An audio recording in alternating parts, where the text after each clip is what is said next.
Bonjour et bienvenue dans le Royaume du Conseil, la chaîne dédiée aux consultants B2B et aux cabinets. Je m'appelle Laura Prieur et ça fait 10 ans que j'exerce notre beau métier. Je me suis dit qu'en 2026, il était temps de vous faire une mise à jour à propos des tendances du marché du conseil. Pour commencer, j'aimerais qu'on aborde le sujet du paysage global de notre société. À l'échelle française et plus largement à l'échelle mondiale, les entreprises sont en train de radicalement se transformer. Et c'est là où nous avons un rôle à jouer, mais plus comme autrefois. Nous ne serons plus les personnes qui fourniront des PowerPoint à rallonge, des études chiffrées, bien sages, bien carrées. Nous sommes des acteurs de la transformation des entreprises. Et loin de moi la volonté d'enfiler une cape de super-héros, mais elles ont besoin de bons consultants, de bons cabinets pour les aider à se structurer, à devenir plus efficientes, à réaliser des économies et à aller chercher une croissance avec plus d'agilité. La première transformation résidera donc dans le fait qu'en tant que consultant, qu'en tant que cabinet, qu'en tant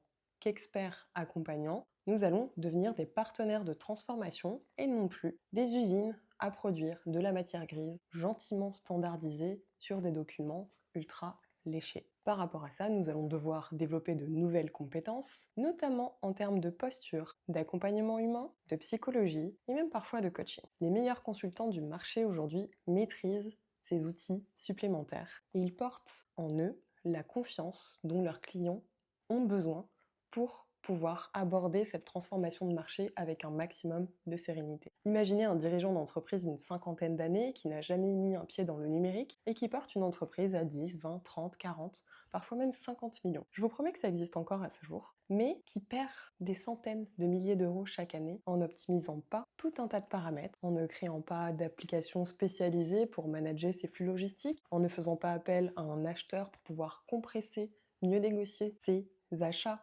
et mieux facturer dans des délais qui sont plus fonctionnels et qui sont profitables à l'entreprise, et en oubliant même de digitaliser une partie de l'expérience client. Ce sont des pertes de ressources, des ralentissements à coup de « on a toujours fait comme ça ». Et c'est là où je compte sur vous pour aller parler à tous ces prospects potentiels et aller leur proposer vos services pour améliorer le fonctionnement, la rentabilité de leur entreprise et donc la qualité de vie au travail pour leurs collaborateurs, leurs prestataires et même pour le dirigeant lui-même. Il y a une énorme pression financière, un énorme enjeu de transformation à cette période qu'on va pouvoir aller soulager au travers de nos compétences. Ça, c'était donc le premier point. Le deuxième point est qu'on va attendre de vous en 2026 que vous ayez une approche beaucoup plus entrepreneuriale que scolaire. De mon humble avis, les anciens dirigeants, les anciens entrepreneurs seront beaucoup plus écoutés que les consultants scolaires ayant les plus beaux diplômes, avec les plus beaux CV de cabinet de conseil. Comme je vous le disais dans la vidéo 0, celle de l'intro, c'est génial que vous ayez eu cette expérience-là dans le passé parce que vous avez appris de la méthode, vous avez gagné en maturité, vous avez une structure qui va vous rendre efficient dans votre pratique du conseil, mais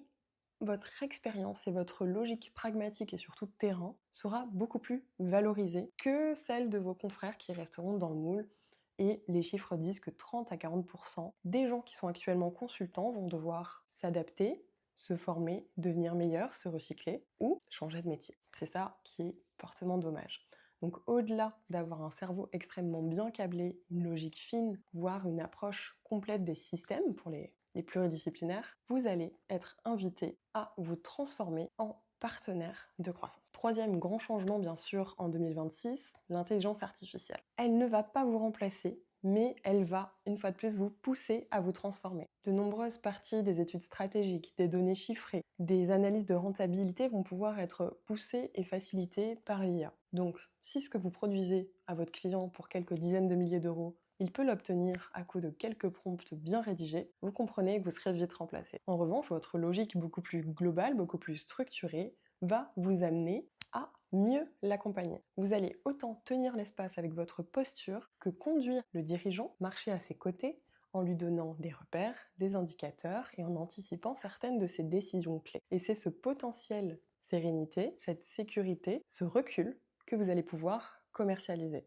Ça, l'IA, je vous garantis qu'elle ne le fait pas. Ça demandera simplement que vous puissiez améliorer une fois de plus cette posture-là. En 2026, je crois également beaucoup plus aux profils pluridisciplinaires qu'aux experts ultra nichés.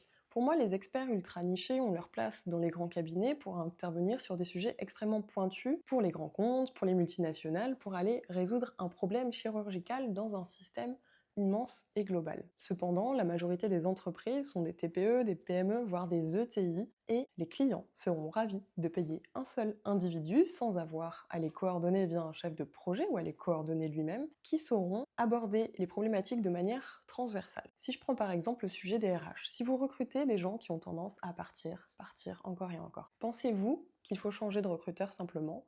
Ou pensez-vous qu'il faut regarder la marque employeur de l'entreprise, ses process, la façon dont les collaborateurs sont accueillis, accompagnés? Je pense que vous avez la réponse en vous posant la question. Donc tous les profils qui vont être transversaux avec des multi-compétences, des compétences associées, une grande connaissance des systèmes, vont être favorisés. Imaginez que le dirigeant puisse payer un consultant multi-compétences qui remplace 4 à 5 personnes dans son équipe. Et en général, ces profils-là sont tellement bien câblés qu'ils font les missions en 3-4 fois moins de temps que leurs confrères. Payer une personne au lieu de 5, qui résout le problème avec 3 à 4 fois plus d'efficacité, c'est un bonheur. Vous aurez beau facturer très cher par rapport au prix du marché, ça coûtera toujours moins cher à votre client que ce qu'il aurait prévu depuis le début. Quatrième point, consultant ou cabinet, on va vous demander de parler le langage business et non plus le langage d'expert. Les dirigeants n'ont plus le temps.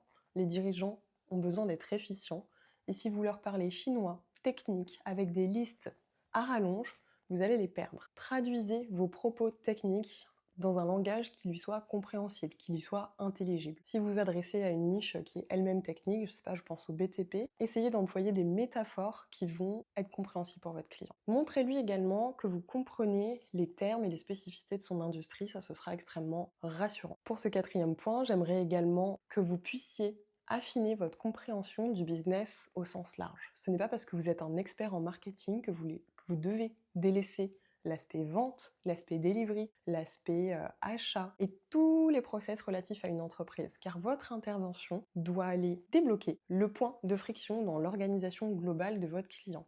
Et votre client, il achètera vos services parce qu'il comprendra que vous êtes un levier d'économie ou un levier de croissance pour sa société. Donc lorsque vous lui faites une proposition commerciale en 2026, détaillez à quel point votre sujet débloque en moyenne tant de pourcents de croissance ou tant de pourcents d'économie. Dans tous les cas, chacune de nos interventions va économiser ou maximiser une ressource et c'est pour ça que nos compétences valent cher. Cinquième et dernier point en 2026, et ce n'est pas spécifique à notre marché, mais je vais quand même en parler, le personal branding. Nous ne voulons plus de consultants en tailleur, en costume, avec leurs petits dossiers, qui viennent sagement faire les études, nécessaires d'ailleurs ou pas, parce qu'on en met beaucoup dans les placards, ceux qui ont bossé en cabinet le savent. On attend des humains dotés d'une grande humanité, avec une posture sereine, saine, détachée de leur ego, détachée de cette motion d'ultra-performance. On veut des individus qui soient au service des entreprises, qui accompagnent les dirigeants ou certains pôles de société à retrouver de la fluidité, de la simplicité, de la fonctionnalité. Et pour ça, pour qu'on vous choisisse parmi la manne de confrères, vous allez devoir vous distinguer. Donc,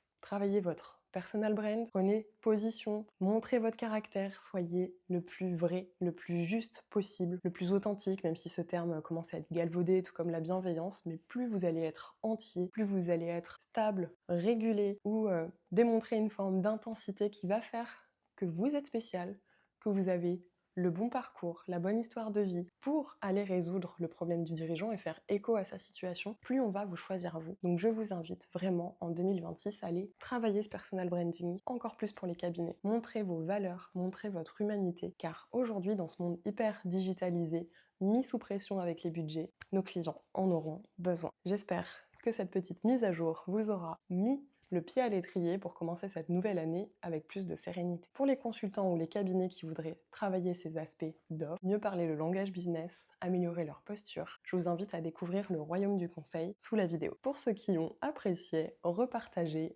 likez et abonnez-vous pour découvrir les prochaines vidéos. Je vous souhaite une excellente journée et de retrouver la plus belle des souverainetés dans votre pratique de conseil, ce beau métier.